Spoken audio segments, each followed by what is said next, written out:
France کے دارالحکومت Paris میں کشمیریوں سے اظہار یکجہتی کے لیے پاکستانی سفارت خانے کے تحت ایک سیمینار کا انعقاد کیا گیا۔ اس سیمینار سے خطاب میں شرکا کا کیا کہنا تھا، جان لیتے ہیں بول نیوز کے نمائندے اشفاق سے۔ اشفاق بتائیے گا۔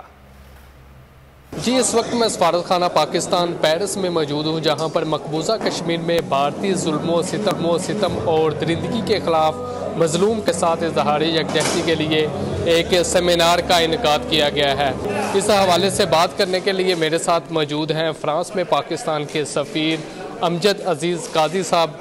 ان سے جانتے ہیں کہ اس حوالے سے ان کا کیا کہنا ہے۔ آج سفارت خانہ پاکستان میں کشمیر کے یوم سیاہ کے مناسبت سے ایک ایونٹ کا جو ہے وہ اہتمام کیا گیا، جس میں کہ پاکستانی اور کشمیری کمیونٹی کے علاوہ فرینڈ سول سوسائٹی سے لوگوں نے بھی شرکت کی۔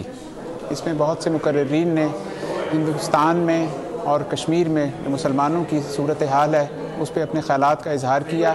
یہاں پر پاکستانی کمیونٹی کے بھی کچھ لوگ موجود ہیں، ان سے جانتے ہیں کہ ان کا اس حوالے سے کیا کہنا ہے۔ یوم سیاہ کے حوالے سے صرف یہی پیغام ہے کہ کشمیریوں پر جو جاری ظلم و ستم ہے اس کے حوالے سے دنیا کے ہر پلیٹ فارم پر آواز اٹھانے کی اشد ضرورت ہے۔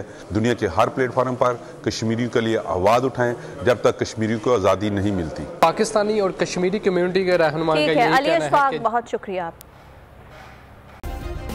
سبسکرائب کریں اور بیل دبائیں تاکہ کوئی خبر رہ نہ جائے۔